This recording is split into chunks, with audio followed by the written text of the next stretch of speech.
में आपको वेलकम कहते हैं। मैं हूं हिफ्सा इम्तियाज। वेस्ट इंडीज की टीम पाकिस्तान के खिलाफ दूसरे टेस्ट के दूसरे दिन आज अपनी बैटिंग दोबारा शुरू करेगी। पहले दिन मेजबान टीम ने 5 विकेट पर 239 रन बना लिए। ग्लासगो कॉमनवेल्थ गेम्स की अगर बात करें, जहां पर ऑस्ट्रेलिया की 70 गोल्ड मेडल्स के साथ वाज़े बरतरी से खत्म हो गया ये इवेंट और भारत ने 13 गोल्ड समेत 39 मेडल्स जीते हैं, जबकि पाकिस्तान के हिस्से में एक ब्रॉन्ज, वो भी बॉक्सर फातिमा जहरा ने लिया है। अरशद नदीम और यासिर जावलिन थ्रो में नाकाम रहे हैं। और इसके साथ साथ CM Punjab T20 cricket league आज से शुरू होगी। बहावलपुर में 2, जबकि डीजी खान और मुल्तान में एक मैच खेला जा रहा है। इंडियन अदालत ने रेसलिंग फेडरेशन के साबिक सरबराह को जिनसी हरासानी केस से बरी कर दिया है। जनता पार्टी के मेंबर पार्लियामेंट ब्रजभूषण शरण सिंह पर 2023 में ख्वातीन रेसलर्स ने इल्जाम लगाए थे। टॉपिक्स आपके सामने, इन पर डिस्कशन के लिए मेरे साथ मौजूद हैं जाहिद मकसूद साहब, मोहम्मद असगर सलीमी और सलीम खालिक साहब। आप तीनों को वेलकम कहती हूँ और उम्मीद करती हूँ आप लोग खैरियत से होंगे। असगर सलीमी साहब, सबसे पहले अगर हम बात करें, जो अभी 74 ओवर्स का मैच खेला गया और वेस्ट इंडीज़ ने 239 रन बनाए हैं, 5 खिलाड़ी आउट हो गए हैं। दूसरे टेस्ट में आपको पाकिस्तान की स्ट्रेटजी अब तक जो चल रही है कैसी लग रही है? जी बिल्कुल, पहली तो बात है कि बारिश भी होती रही और खेल भी होता रहा, जिसकी वजह से मुकम्मल खेल नहीं हो सका और सिर्फ 5 विकेटें। लेकिन जो तब्दीलियां हैं पाकिस्तान टेस्ट टीम ने इसमें की थी, जो सबसे बड़ा जो क्वेश्चन है और अभी तक इस पे सोशल मीडिया पे तूफ़ान भी आया हुआ है कि मोहम्मद अब्बास को आपने कैसे ड्रॉप कर दिया।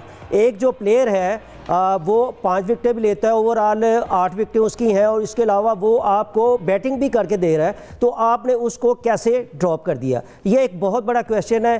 तो 2 और आपको पता है कि डेब्यू हुए हैं, तो इसमें अगर वो देखा जाए पाकिस्तान ने आखिरी जो 27 मैचेस हैं उनमें 19 जो प्लेयर हैं उनको डेब्यू करवाया, यानी कि आप कह सकते हैं कि लूट सेल लगी हुई है। पहले ग्रीन कैप्स की एक वैल्यू होती थी, बड़ा देख बाल के सबको ट्राई किया जाता था, लेकिन इस बार अवैस जफ़र है और उबैद शाह जो है ना, उनको ट्राई आउट किया गया, उनका डेब्यू हुआ है। और जिस तरीके से स्पेशली यही था ना कि उनकी पेस ज़्यादा है, इस वजह से उबैद शाह को वो टीम में लेके आए थे। लेकिन जिस तरीके से 9 ओवर में उन्होंने 56 रन दिए, उनको ठीक ठाक पेनल्टी पड़ी। मैं समझता हूँ यहाँ पे मोहम्मद अब्बास, वो कहते हैं उनकी स्पीड कम हो रही है, लेकिन स्पीड अगर कम भी हो रही है लेकिन वो बंदा आपको डिलीवर करके दे रहा है, तो मेरा ख्याल है कि यहाँ पे थोड़ा सा सोच विचार की ज़रूरत थी। एक और जो बड़ी बात है कि थर्ड स्लिप में जो वो कैचेस जा रहे थे, तो जो बिशप हैं उन्होंने पाकिस्तान के खिलाफ 5 विकेटें भी ली थी। वो आजकल कमेंट्री कर रहे हैं, वो चीख कर कप्तान को कह रहे थे कि भाई इधर थर्ड स्लिप होना चाहिए। बल्कि एक मौके पर जो फास्ट बॉलर मोहम्मद अली है, उन्होंने भी बाकायदा कप्तान से कहा था कि इधर एक थर्ड। पहले भी थोड़ा सा बाबर आजम पर तनकीद का निशाना बनता रहा कि उनकी जो वो फील्ड सेटिंग है उसमें थोड़ी सी हो सकता है कि खामियाँ नज़र आ रही हैं, उनको बेहतर किए जाने की ज़रूरत है। लेकिन अब जो पाकिस्तान के लिए सबसे ख़तरनाक चीज़ है, आखिरी जो पार्टनरशिप जो कल तक चल रही थी, उसमें कप्तान जो हैं चेज़ हैं और ग्रीव्स जो हैं, ये दोनों ही दुनिया के ख़तरनाक तरीन जो बैटर हैं, ऑलराउंडर भी हैं, लेकिन ये बैट्समैन बहुत ख़तरनाक हैं। चेज़ को देख लें, उनकी 7 सेंचुरियाँ हैं और ग्रीव्स देख लें, उनकी 3 जो सेंचुरियाँ हैं। क्योंकि जो ग्रीव्स है ना, ग्रीव्स का ये है कि अगर ये एक दफ़ा क्रीज पे विकेट पे सेट हो जाए, 50 कर ले, तो फिर ये लंबी इनिंग्स खेलता है, ठीक है। तो लिहाजा आपने अभी जिक्र किया है कि दूसरा दिन शुरू होना है। पाकिस्तानी जो बॉलर हैं उनके लिए जो सबसे बड़ा चैलेंज यही होगा कि ये जो पार्टनरशिप है इनको किसी ना किसी तोड़ा जाए, चूँकि ये बड़ी लंबी पार्टनरशिप लेके जाएंगे। तो मेरा ख्याल है कि इनको तोड़ना चाहिए। जो कुछ हो चुका, 4 अपना चेंजेस हुई हैं, ये भी एक अलहदा बहस है, चूँकि पाकिस्तान को एक इस वक्त बिल्कुल ये रिस्क, जिस तरह से हम बात करें मोहम्मद अब्बास की जगह उबैद शाह को उन्होंने टीम में लिया, ये इतना बड़ा रिस्क है। सलीम खालिक साहब, आपको लगता है कि इस वक्त ज़रूरत थी? बिकॉज अगर हम पिछले मैच का स्कोर कार्ड देखें तो उसमें मोहम्मद अब्बास की क्या इस तरह की परफॉर्मेंस थी कि आप इस तरह से ये चेंज का रिस्क लें? नहीं, इसके लिए तो कोई रॉकेट साइंस की ज़रूरत ही नहीं है कि नहीं थी।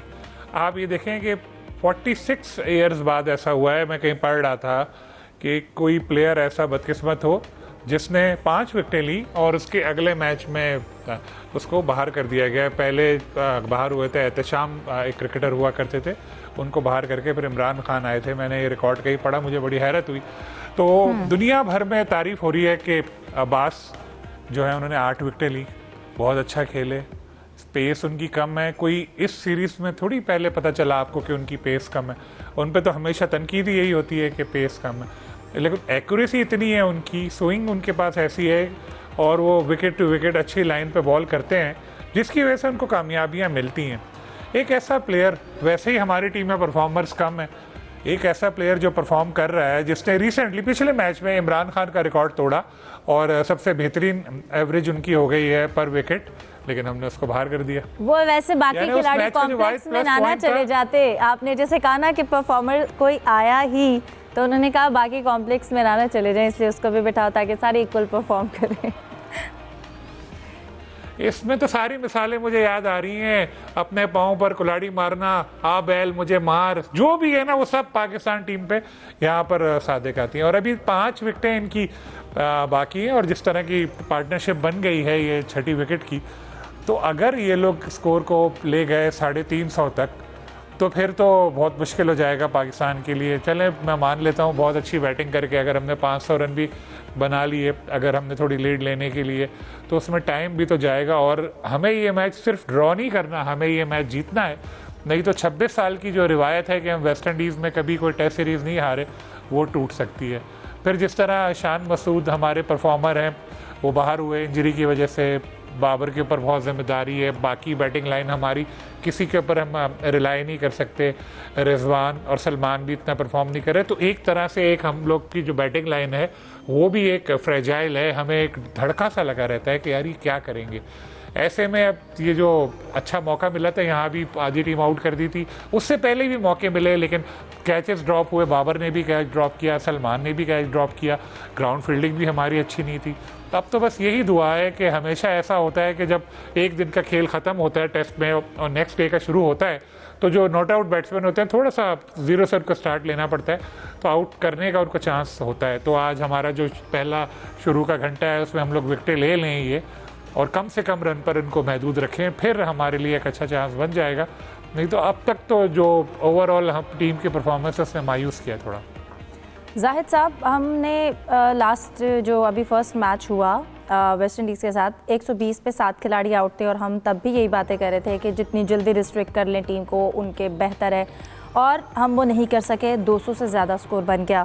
अब भी अगर लगता है कि वेस्ट इंडीज़ की टीम जो है अभी जिस तरह से 239 उनका स्कोर है, 5 खिलाड़ी आउट है, जब वो दूसरे दिन का आगाज़ करते हैं तो क्या उनको जल्दी रिस्ट्रिक्ट किया जा सकता है, और अगर 350 या इससे ज़्यादा स्कोर बन जाता है तो पाकिस्तान इस पिच पर कम बैक कर सकता है? देखें, इस बार लगता नहीं है कि बहुत बड़ा स्कोर होगा, क्योंकि निस्बतन पहला मैच भी ऐसा ही था कि कोई 400 400 या 500 रन उस पर नहीं बने थे। इस पर भी लगता है, और स्पिनर्स की माजी का रिकॉर्ड देखें, स्पिनर्स की हेल्प ज़रूर करती है टीम, लेकिन जो आप कह रही हैं इनको रिस्ट्रिक्ट किया जा सकता है, उसके लिए फील्डर्स को साथ देना पड़ेगा और बाबर को अच्छी कप्तानी करनी पड़ेगी। जैसे इयान शेख की अभी मियां असगर सलीमी साहब भी जिक्र कर रहे थे, उन्होंने बार बार कहा कि ये थर्ड स्लिप क्यों नहीं लेता। फिर हमने मैच भी देखा और उसमें मोहम्मद अली बाबर के पास जाकर बता रहे हैं कि इधर से गेंद जा रही है, यहाँ कोई फील्डर ले लें, उन्होंने नहीं लिया। और इसी तरह से कैचेस भी ड्रॉप हुए। जब तक फील्डर साथ नहीं देंगे, क्योंकि अभी देखें उबैद शाह जो है वो डायरेक्ट अंडर 19 से आए, PSL में अच्छा खेले और टीम में आ गए, डोमेस्टिक का उनका इतना एक्सपीरियंस नहीं है। हम उनके ख़िलाफ़ या उनकी कोई नेगेटिव बात नहीं करना चाहते, काफ़ी महंगा ओवर उन्होंने किया, लेकिन जैसा अभी बार बार जिक्र हो रहा है, पूरा मीडिया और सोशल मीडिया भी कर रहा है, अब्बास का जिक्र कर रहा है कि मोहम्मद अब्बास जो हैं वो हर कंडीशंस के बॉलर हैं।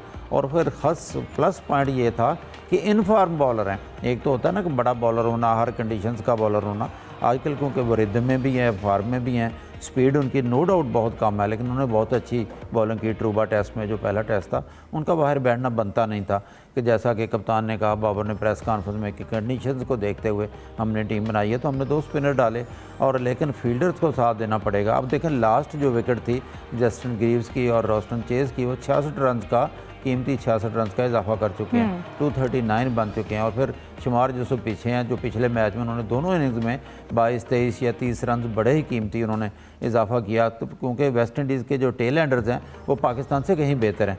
माजी में अगर देखें, हमारी टेल एंडर्स आखिरी 4 या 5 विकेटें बहुत जल्द गिर जाती हैं, लेकिन वेस्ट इंडीज़ एक बड़ा स्कोर करने में यकीनी तौर पर, पिछले मैच में भी हम जिक्र कर रहे थे, 300 प्लस करेंगे तो पाकिस्तान के लिए मुश्किलात होंगी, और हमने करवा दिया था 300 प्लस।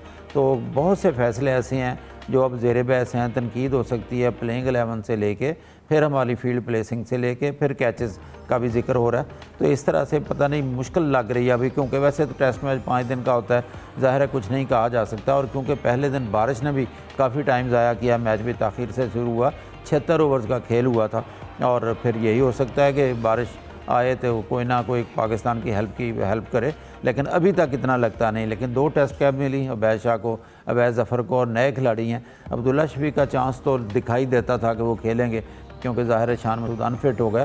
तो 4 चेंजेस जो हैं, 3 चेंजेस तो, एक चेंज तो फोर्सफुली करनी पड़ी आपको, 3 चेंजेस उन्होंने किए हैं, 2 हैरत अंगेज़ भी है, सभी इस पे हैरत का इज़हार कर रहे हैं। सलीमी साहब, जैसे सलीम खालिक ने एग्जांपल्स दी, आबेल, मुजबार, अगर हम अब्बास की बात करें, और जिस तरह की एग्जांपल दी, तो हम जब ये डिस्कशन करते हैं कि चेंजेस, बिकॉज जैसे अभी जाहिद साहब ने भी जिक्र किया कि कुछ चेंजेस एक तो फोर्सफुली थी, लेकिन उसके अलावा बाकी चेंजेस पे हम खुद शॉक्ड हैं। तो ये भी यहाँ पर ये भी कहावत बनती है कि भैंस के आगे बीन बजाने वाली बात है, बिकॉज जितनी मर्जी डिस्कशन कर ली जाए, जितनी मर्जी इस हवाले से बात कर ली जाए, जो डिसीजन उन्होंने लेना है उन्होंने वहाँ पर फील्ड में लेना है। जैसे फील्ड प्लेसमेंट की बात हो रही है, अब आपको क्या लगता है, अगर हम बात करें पाकिस्तान के जो तीनों पेस बॉलर्स हैं, आपको इस पिच पे वो कितने इफेक्टिव दिखाई दे रहे हैं? और क्या, जैसे हम साजिद खान की बात करें, उन्होंने 1 विकेट लेके 55 रन दिए हैं, तो आपको लग रहा है कि स्पिनर कितने इफेक्टिव हैं इस पिच पर? जी हिफ्ज़ा, देखा जाए साजिद खान जो है, इसने पाकिस्तान की जो पिचेज़ है वहाँ पे तो बहुत अच्छी परफॉर्मेंस का मुजाहरा किया है। तो लेकिन अभी तक बहुत अच्छी जो जिस तरीके से पाकिस्तान में परफॉर्मेंस का मुजाहरा कर रहे थे, उधर अभी सिर्फ उनको 1 ही विकेट मिल सकी है। बाकी जो स्पिनर है उन्होंने भी 1-1 विकेट लिए।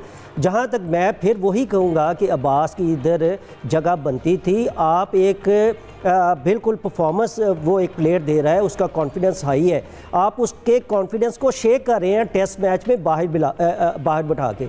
वो कहते हैं कि उनकी स्पीड 120 तक आ गई है। भाई अगर 120 स्पीड भी आ गई है, लेकिन परफॉर्मेंस तो है, रिजल्ट मिल रहा है। बिल्कुल जी, मुझे एक जो फास्ट बॉलर है उन्होंने बताया था कि मेरी टीम के एक कैप्टन इमरान खान थे, मैंने बॉल किया, मुझे चौका पड़ा, तो खान साहब मेरे पास आए और उन्होंने शाबाश दी कि वेल डन, इधर फिर दोबारा बॉल करो। मैंने उधर की, फिर चौका पड़ गया, तीसरी बॉल उधर की, उधर चौका पड़ गया, चौथी बॉल पे खान साहब ने कहा इधर ही करनी है, चौथी बॉल पे कह रहे हैं मैंने उसको क्लीन बॉल कर दिया। टेस्ट मैच में मेरी बात सुने, टेस्ट मैच में विकेट ज़्यादा इंपॉर्टेंट होती है ना कि रन्स। अगर आपके पास, मेरा ख्याल है कि अब्बास की हर हाल में जगह बनती है। यही खेल आप एक दोबारा खेल रहे हैं उबैद शाह के साथ। नसीम शाह को भी आपने कबल इस वक्त टेस्ट कैप दे दी थी, तो उस वक्त जब इनको खिलाया गया था ऑस्ट्रेलिया में, तो इनको स्कूल बॉय कहा गया था। तो देख लें कि टेस्ट मैचेस में या टेस्ट मैचों की हिस्ट्री में नसीम शाह कहाँ खड़े आते हैं। तो मेरा ख्याल है कि उबैद शाह को यहाँ पे ट्राई आउट नहीं करना चाहिए था। हाँ, अगर आपने इनको खिलाना ही था तो इंग्लैंड में इनको, चूँकि वो फास्ट बॉलर है, फास्ट बॉलर को फास्ट जो पिचेस होती हैं वो ज़्यादा सूट करती हैं। तो मेरा ख्याल है कि इधर वो समझ लें कि चले आप उसको फास्ट बॉलर ना गिने, ठीक है, आप क्रॉस कर दें, आप इसको मीडियम पेसर कह दें। आपके माजी में देखें, मीडियम पेसर का पाकिस्तान क्रिकेट की तारीख में बहुत बड़ा रोल रहा है। तो मेरा ख्याल है कि उनकी जगह बनती थी, लेकिन चूँकि अब वो जो तूफान का रुख है वो सिर्फ बाबर आजम की तरफ ही जा रहा है, लेकिन बाबर आजम अकेला तो नहीं ना ये फैसले कर सकता। टीम की अच्छी परफॉर्मेंस या टीम की इस तरह बुरी परफॉर्मेंस का जिम्मेदार सिर्फ आप एक बंदे को नहीं ठहरा सकते हैं। 11 प्लेयर्स जो होते हैं वो टीम में मौजूद हैं और सबकी इंडिविजुअल रिस्पॉन्सिबिलिटी है कि अपना जो पार्ट है वो प्ले करना है। सलीम खालिक साहब, मैं रोस्टन चेज के हवाले से आपसे पूछना चाहूँगी। 36 पर अभी वो उनका जो स्कोर है, आपको लगता है कि उनका जो कैप्टनसी प्रेशर है उनकी बैटिंग पर असर डाल रहा है? स्पेशली फर्स्ट टेस्ट के बाद जो उनकी स्टेटमेंट थी, I want to make home our fortress, आपको लग रहा है कि उनकी ये स्टेटमेंट किस हद तक सही साबित हो रही है अब तक की सिचुएशन को देखते हुए? उसके लिए उनको हर साल फिर पाकिस्तान को बुलाना पड़ेगा, फिर वाकई बन जाएगा मजबूत किला वेस्ट इंडीज़ का होम ग्राउंड। परफॉर्मेंस तो अच्छी है, देखें अभी श्रीलंका के ख़िलाफ़ भी उन्होंने अच्छा परफॉर्म किया था वेस्ट इंडीज़ ने, पाकिस्तान के ख़िलाफ़ भी अच्छा परफॉर्म कर रहे हैं, तो इट्स मीन इम्प्रूवमेंट तो आई है। वरना एक वक्त ऐसा आ गया था कि वेस्ट इंडीज़ की टीम की परफॉर्मेंस बहुत ज़्यादा नीचे जा रही थी। अब एटलीस्ट नज़र आ रहा है, और बहुत बड़े नाम इनकी टीम में नहीं हैं, लेकिन फिर भी कोई भी प्लेयर आता है और परफॉर्म करके चला जाता है, पता नहीं लगता। तो ये एक टीम की अच्छी चीज़ है। हमारे यहाँ हमें बदकिस्मती से इस चीज़ पे हम लोग लैग कर रहे हैं कि हमें जो नए लड़के भी मिल रहे हैं वो इतना कंसिस्टेंट हैं नहीं, और हमारे साथ टैलेंट का एक इशू नज़र आने लगा बहुत है। ज़्यादा डिसअपॉइंटमेंट है इस वक्त सबकी टीम्स। अगर आप बांग्लादेश की बात करें और जैसा आपने खुद कहा कि अगर हम खुदा ना ख्वास्ता हम ये वाला मैच भी हार जाते हैं तो हम लोग एक हिस्ट्री जो है वो बड़े अरसे बाद बदलेगी। तो हमारे हिस्से में ये खुशियाँ नहीं आ रही हैं कि हम कुछ अच्छे रिकॉर्ड भी बना सकते हैं। सारी टीम्स जो हैं वो उठ रही हैं, उभर रही हैं, अच्छा परफॉर्म कर रही हैं। हमारे क्रिकेट में एक डिक्लाइन आया है, जैसे हमने पहले भी इस बात को डिस्कस किया था कि 3 साल में फॉरेन हम लोगों ने 8 टेस्ट मैच खेले, 8 हारे। 3 साल से हम पाकिस्तान से बाहर कोई मैच नहीं जीते, और पाकिस्तान में भी जीते तो वो इस तरह जीते थे, वो जो पंखे लगाए थे बड़े बड़े, इंग्लैंड को एक दफ़ा हराया था, वो फार्मूला भी बाद में फ्लॉप हो गया। अब ये नौबत आ गई है कि बांग्लादेश हमें यहाँ भी हरा के जाता है, हम वहाँ जाते हैं, वहाँ भी हम हार जाते हैं। तो ये कैप्टन भी बदल दिया अब तो। अभी पहले मैच में वैसे अच्छे रिजल्ट सामने नहीं आए। फिर जब चेंजेस होती हैं वो चेंजेस, जैसे शान की तो चले मजबूरी थी, इंजरी की वजह से जब चेंजेस होनी है तो वो गैर ज़रूरी भी हो जाती है, करनी पड़ी। एक मैच में 4 तब्दीलियां वो टीम करती है जो पहला मैच बहुत आराम से जीत गई हो। चले मान लेते हैं कंडीशंस स्पिनर्स के लिए साजगार हैं। अब तक तो हमारे स्पिनर इतना चले नहीं, उम्मीद करते हैं कि आगे जो मैच है वो और जो सेकंड इनिंग होगी उसमें बहुत अच्छा परफॉर्म करके मैच जितवाएंगे, फिर फैसला दुरुस्त साबित हो जाएगा। लेकिन एक बैट्समैन बढ़ाना भी मजबूरी थी। पिछले मैच में हमने देखा 5-6 आउट होते थे, पूरी टीम हमारी आउट हो जाती थी, टेल तो हमारा चल नहीं रहा था। अब देखते हैं इस मैच में क्या होता है। लेकिन अब्दुल्ला शफीक भी जो अगर हम टीम में वापस आए हैं, अगर हम उनके स्टैट्स देखें 2 साल से जो उनकी परफॉर्मेंस है, उनकी बहुत ख़राब परफॉर्मेंस है। मेरे ख्याल है 20 से भी कम उनकी कोई एवरेज होगी। और अभी भी जो वो आए हैं टीम में, वो वेस्ट इंडीज़ में ही खेल रहे थे, ग्लोबल लीग T20 खेल के बंदा टेस्ट में आया है, और उस T20 में भी उनकी परफॉर्मेंस इतनी अच्छी थी नहीं। हमने पहले भी डिस्कस किया था ना कि हमें समझ नहीं आता कि जब टीम सिलेक्ट होती है कोई भी प्लेयर तो उसका क्राइटेरिया क्या है। बिकॉज हम अगर कैप्टनसी के हवाले से भी जब हमने जिक्र किया तो हमें लगा कि शायद कोई प्लेयर डोमेस्टिक नहीं खेलता तो वो एज अ प्लेयर नहीं आ सकता, वो एज अ कैप्टन टीम में आ सकता है। और फिर अगर अभी की बात करें, स्टार्ट्स अच्छे नहीं भी हैं बट आपको एकदम T10 या T20 के फॉर्मेट से सीधा टेस्ट में खिला सकते हैं। जाहिद साहब, मैं 2 मुख्तलिफ सवाल आपसे पूछना चाहूँगी। एक तो ये कि टॉस हार कर भी वेस्ट इंडीज़ ने जिस तरह से चूज़ किया पहले बैटिंग वो कर रहे हैं, लेकिन उनका जो डिसीजन है वो बड़ा अच्छा जा रहा है। आपको क्या लगता है ये उन्होंने इसको भी कितने अच्छे से यूटिलाइज़ किया है जो भी सिचुएशन उनके पास रही? दूसरी चीज़ ये, जैसे सलीम साहब ने भी जिक्र किया कि बेंच स्ट्रेंथ नहीं है, हमारे पास कोई यंग टैलेंट भी आता है तो वो इतना अच्छा प्लेयर नहीं हो सकता। तमाम तर चेंजेस करके देख लिया, ये टैलेंट कहाँ से ढूंढना है, किस तरह से जो है वो बेहतरी लाई जा सकती है और कहाँ कहाँ पर बेहतरी की ज़रूरत है, मज़ीद कौन सी चेंजेस होनी चाहिए? देखें, एक तो अब्दुल्ला फजल जो है वो अनफिट हो गए शुरू में, और नए लड़कों पे इतना बोझ डाला जा नहीं सकता क्योंकि अजान अवैस और अब्दुल्ला फजल दोनों आए थे। अच्छा स्टार्ट था इनके बांग्लादेश में, और अब्दुल्ला फजल भी अच्छे खिलाड़ी हैं।